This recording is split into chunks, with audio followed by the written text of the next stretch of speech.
The first time I realized my life wasn't mine anymore, I was standing in line at a gas station, paying for coffee. My phone lit up with a text from an unknown number. Don't go home. Don't trust her. No name, no explanation. It should have felt like a prank. It didn't. My chest tightened the way it does when you see headlights coming straight at you. I stared at the message until the cashier cleared his throat. My hands didn't shake when I paid, but I couldn't feel my fingers. I drove home anyway, not because I didn't believe the warning, but because I had to see it for myself. The front porch light was already on, though I hadn't been home in days. My wife, Emily, stepped out just as I parked. Her smile was perfect. Too perfect. "You're early," she said. "Traffic was light," I lied. Inside, she'd set the table, 2 plates, wine glasses already poured. She knew I didn't drink red wine on weeknights, but she pushed the glass closer like she expected me to ignore that detail. "How was work?" she asked. "Fine," I said. "Quiet." I didn't mention the call I'd taken that morning from my bank, the one where they asked if I'd authorized a $12,000 wire transfer to a name I didn't recognize. I told them no. They told me the authorization came from my phone, my fingerprint. I had locked my phone in my car during lunch. Emily laughed at something on her phone, not looking at me. Her hand brushed her wine glass. I didn't touch mine. Halfway through dinner, my phone buzzed again. Same number. "If you drink, you won't wake up the same." I set my fork down. "I need some air." Emily's eyes flicked up for half a second. "Sure, don't be long." I stepped outside, crossed the driveway, and leaned against my car. My mind ran through every small moment of the past 6 months, missing cash from my account, an email I didn't send but was marked read, Emily asking for my phone just to check the weather and holding it too long. I dialed the unknown number. It rang once. "Jack," a voice said. "Mail. Rough. Urgent. Who is this?" "You don't know me, but I know what's happening to you, and I know who's doing it." Silence stretched. "Say it," I told him. "Your wife. She's been in on this for months, and if you're smart, you'll start recording everything. Tonight." A cold calm settled in. "Why are you telling me?" "Because I didn't warn the last guy she did this to, and he lost everything." The call ended before I could respond. I stood there, phone still in my hand, knowing exactly what I was going to do next. When I walked back in, Emily had topped off my wine glass. "You should try it," she said. I smiled. "I will, just waiting for the right moment." What she didn't know was that my phone was already recording from my pocket. Every word tonight would be mine to keep, and when it was over, she wouldn't see it coming. Emily didn't ask where I'd gone when I stepped out earlier. She never asked the kind of questions that could make her seem guilty. She just smiled, like always, and played the part of a loving wife. I played my part too.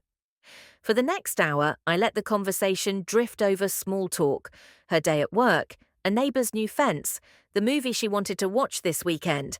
I answered with just enough interest to keep her comfortable. My phone sat in my pocket, recording every second. At 8:13 p.m., she reached for my glass again. "Just taste it," she said. "It's a new bottle. You'll like it." I lifted it, swirled it once, then set it down without drinking. "Later," I told her. Something flickered in her eyes. Not anger, calculation. When she went to the kitchen for dessert, I stood and crossed to my briefcase. Inside was a small flash drive I kept for work, encrypted, labeled like it held tax files. Tonight, it would hold something more valuable. I slipped into the home office, plugged the drive into my laptop, and transferred the audio file I'd been recording since dinner began. I added the bank's email from that morning and the call log from the unknown number. Proof, layered and undeniable. Her footsteps sounded in the hallway. I closed the laptop just as she stepped in, holding 2 plates. "Chocolate cake," she said. "Your favorite." I took the plate, smiled. "Thanks." We ate in silence. Her phone buzzed twice. She didn't answer, just glanced down quickly each time. At 9:05, she excused herself to get ready for bed. I waited until I heard the bedroom door click shut, then pulled out my phone. I opened our shared cloud account, one she thought I never used, and searched recent uploads. There they were, 2 folders marked only by dates. Inside, scans of my passport, my driver's license, bank statements, and a document titled Power of Attorney Draft. My name was on it, the signature line was blank. I copied everything to the flash drive, deleted the local sync folder, and logged out. When I returned to the living room, she was leaning in the doorway, arms crossed. "You're up late," she said. "Just finishing some work." She nodded slowly.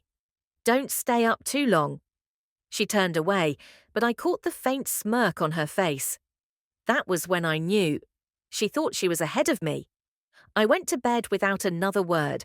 She was already pretending to sleep, her breathing just a little too steady. I lay there in the dark, replaying every conversation from the last 6 months, every unexplained withdrawal, every subtle manipulation. By morning, I had my plan. At 7:12 a.m., I called my bank and requested a freeze on all transfers over $500 without in-person authorization. I rerouted my paycheck to a new account she didn't know existed. Then I drove to the office and met with a friend in IT who owed me a favor. By noon, my phone had a hidden app that streamed its mic to a secure server whenever it detected her voice within range. The next 3 days, I barely spoke to her. I let her think I was distracted with work. Meanwhile, the recordings piled up, phone calls with someone named Mark, whispered instructions about account numbers, even a discussion about when to make the move. On the 4th night, I had enough. I copied the final set of files, labeled the folder Insurance, and sent it to my lawyer with the subject line, Hold until instructed. When I closed the laptop, Emily was standing in the doorway again. "You're quiet lately," she said. "Just tired," I told her. She stepped closer, resting a hand on my shoulder. "You work too much." Her tone was sweet, but her eyes told a different story. I smiled back, steady. "Yeah, but sometimes hard work pays off." What she didn't know was that the payoff was coming sooner than she thought, and it wouldn't be hers to enjoy. By Friday morning, the trap was ready. Emily still thought she was the one in control. That was the point. I didn't confront her, didn't raise my voice, didn't give her a reason to change her pace. She moved exactly how I needed her to. At 8:47 a.m., I left for work as usual, or at least that's what she thought. I parked 3 blocks away and walked back, slipping through the side gate. The phone in my pocket was already streaming audio to my secure server. From the driveway, I heard her talking on the phone. "Yes, today. He's at the office. I'll get the authorization in an hour." A pause. "Relax, Mark. I told you, he never sees it coming." I stayed out of sight. 10 minutes later, she walked to my car, opened the driver's door, and pulled my backup phone from the console. She'd found the decoy I planted 2 nights ago. The fingerprint scanner was clean, untouched by me since I'd wiped it. She pressed my thumb against it, my print from an old silicone mold I'd left in the glove box. The phone unlocked. She smiled to herself and walked back inside. I followed at a distance, my shoes silent on the pavement. Inside, she sat at the dining table, dialing a number from memory. "Yes, this is Jack Turner. I'm authorizing the transfer to—" Her voice lowered, but my streaming app caught every word. "Amount $9,150. Recipient, a business account under Mark Rivers." She ended the call, exhaled, and started typing an email. That was my cue. I stepped into the room. "Morning," she jumped. "You're home?" "Yeah," I said casually. Meeting got cancelled. Her hand moved to cover the phone screen. I know exactly what you were just doing." Her smile faltered. "Jack, you're being paranoid again." I pulled my own phone from my pocket, opened the live transcript, and read her words back to her. "Everyone." Her face drained.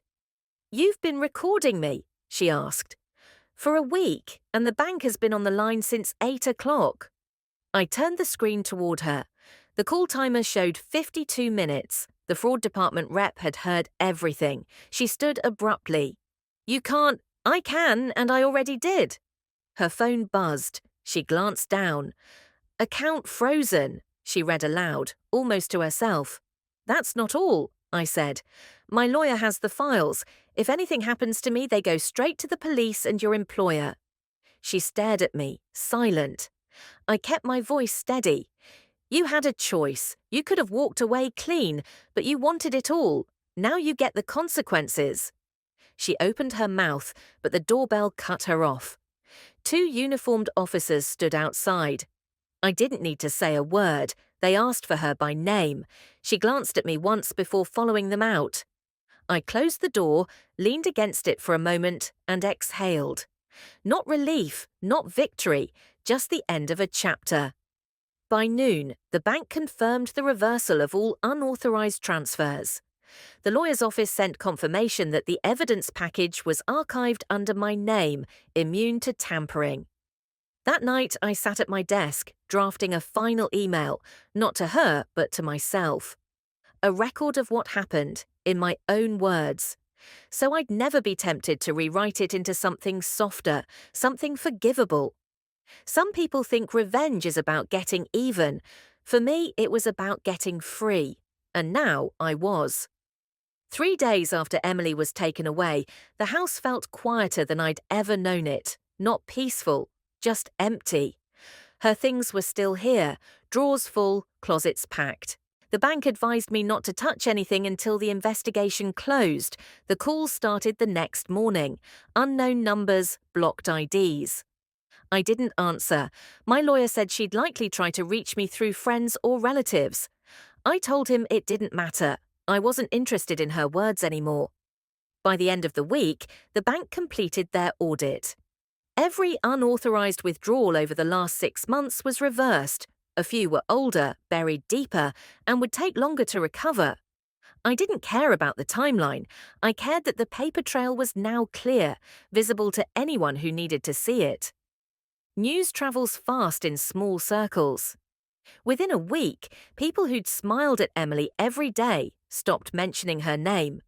A mutual friend texted once, "I don't know the full story, but I believe you." I didn't respond. Belief wasn't something I needed from anyone else anymore. The police called on a Tuesday afternoon. They'd seized 2 accounts in Mark Rivers' name and found direct transfers from them into an investment account shared by him and Emily. The total was just over $84,000. That number should have made me angry, but it didn't. It was only a measure of how far they were willing to go. I didn't watch the hearing. My lawyer went in my place. The outcome was straightforward. Both were charged with financial fraud, identity misuse, and conspiracy. Emily's employer suspended her before the trial even started. Mark was dropped by his clients. The night I got the confirmation, I sat at my desk and opened the folder labeled Insurance. I didn't need it anymore, but I didn't delete it. Some truths need to stay where you can see them, not for revenge, just as a reminder. I started making changes, new locks, new accounts, new routines. Every digital password replaced, every old backup wiped. The part of me that used to think trust was automatic was gone. Now it would have to be earned every time.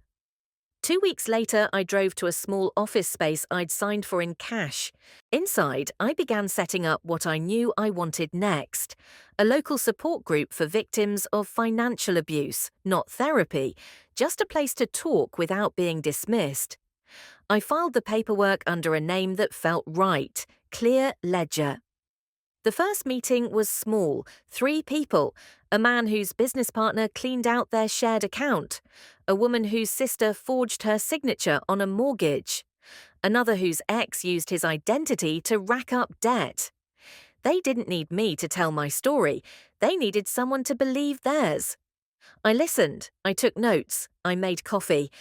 No one looked at the clock. When the meeting ended, one of them stopped at the door. "How do you stop being angry?" he asked. I thought about it before answering. You don't. You just use it for something they can't take from you. He nodded once and left. That night, I went home to an empty house again. It didn't feel as heavy this time. I'd traded one kind of silence for another. This one I could live with. Emily hasn't tried to contact me since her arraignment. I doubt she will, but if she ever does, I know exactly what I'll say. Nothing. Because the last thing she'll ever hear from me is the sound of the door closing the day she walked out with the police, and that's enough.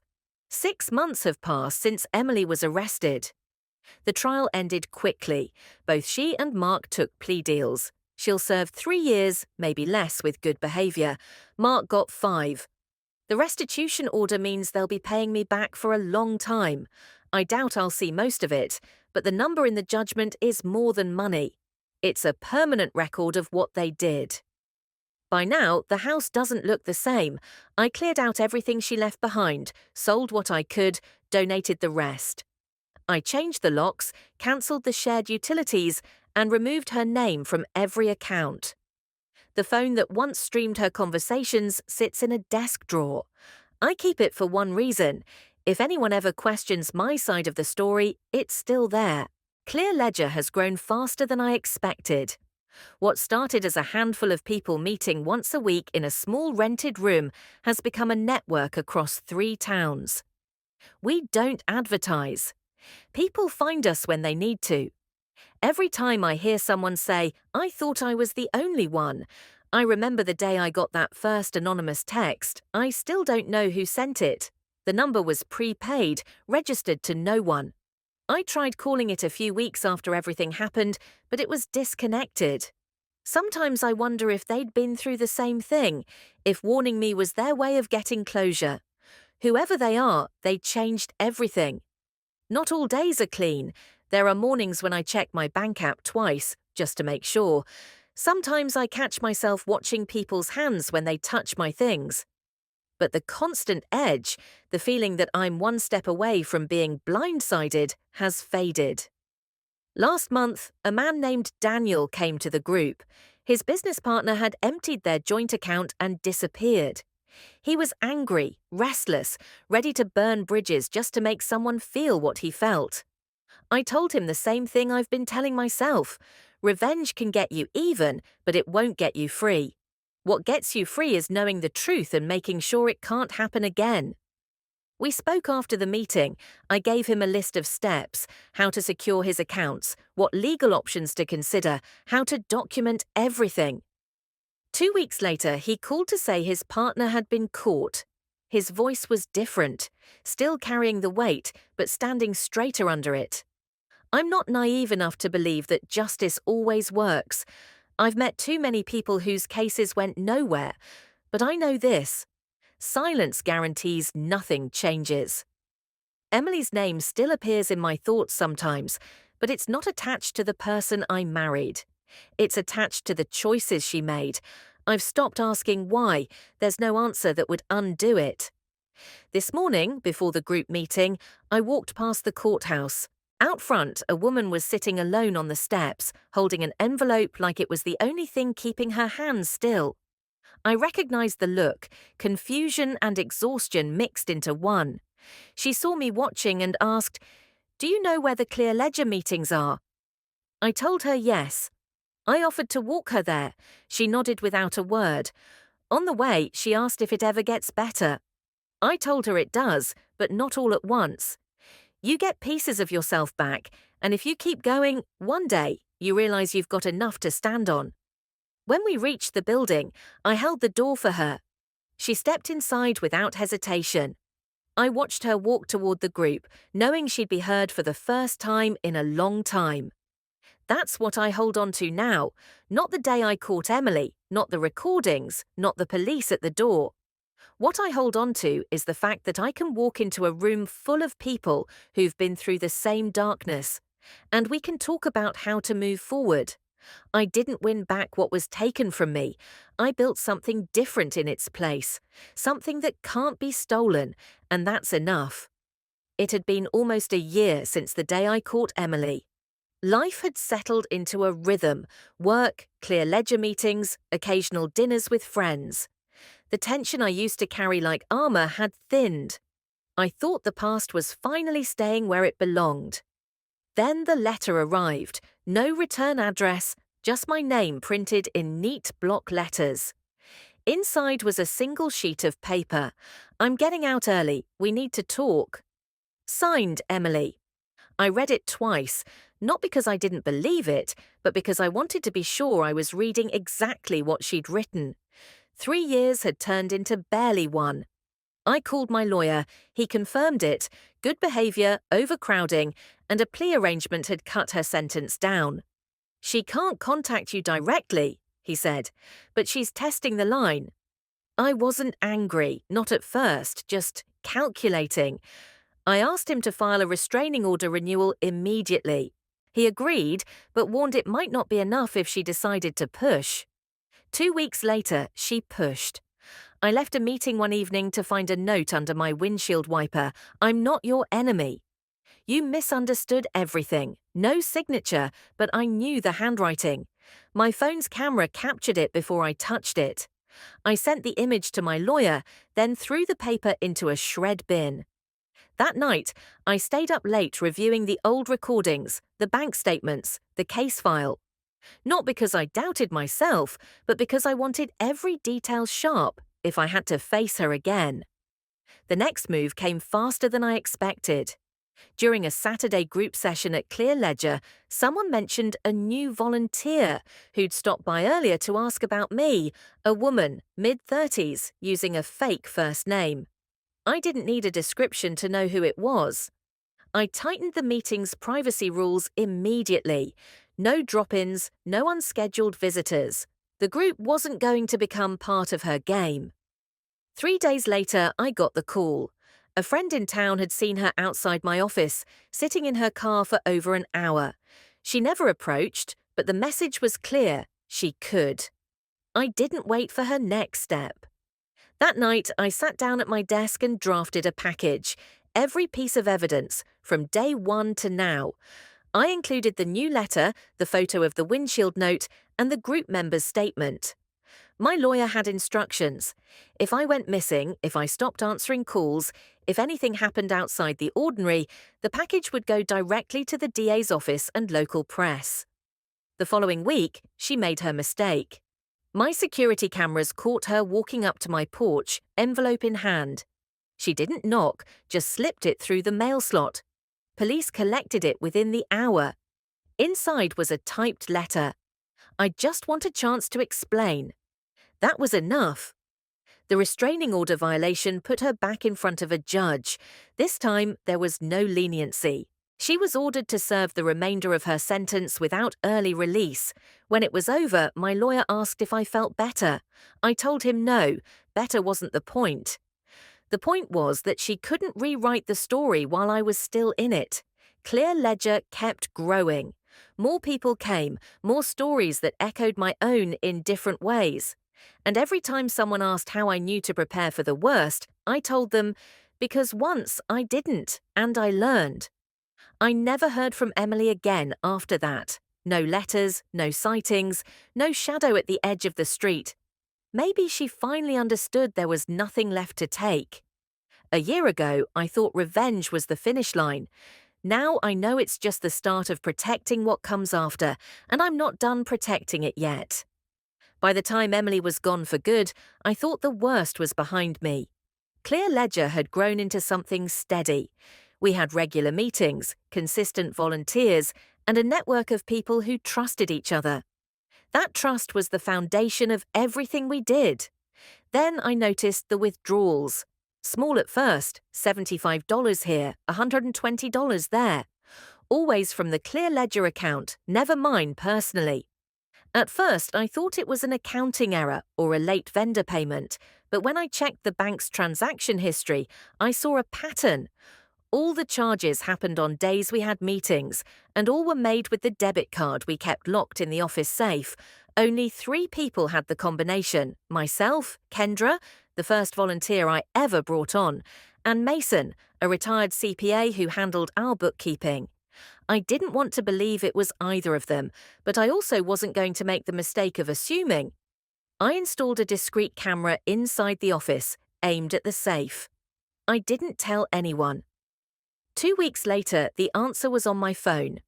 Mason, early Sunday morning, unlocking the safe, taking the debit card and slipping it into his jacket pocket. He wasn't in a hurry. He knew I wasn't there. I didn't confront him immediately. Instead, I called the bank and restricted the card, set up alerts for any attempted use. The following Tuesday, during our meeting, I got a notification. Declined transaction, 320 tolons at a local electronics store. I ended the meeting early. As people left, I asked Mason to stay behind. "Something I need to ask you," I said. He smiled like nothing was wrong. "Sure, what's up?" I turned my phone toward him, playing the security footage. His expression didn't change at first, but the silence between us did. "I was going to put it back," he said finally. "That's not how it works," I told him. He tried to explain, something about cash flow problems, a temporary loan. But the truth was simple. He thought because we were helping people, no one would think to look inside. I filed a police report that afternoon. It wasn't about the money, it was about the breach.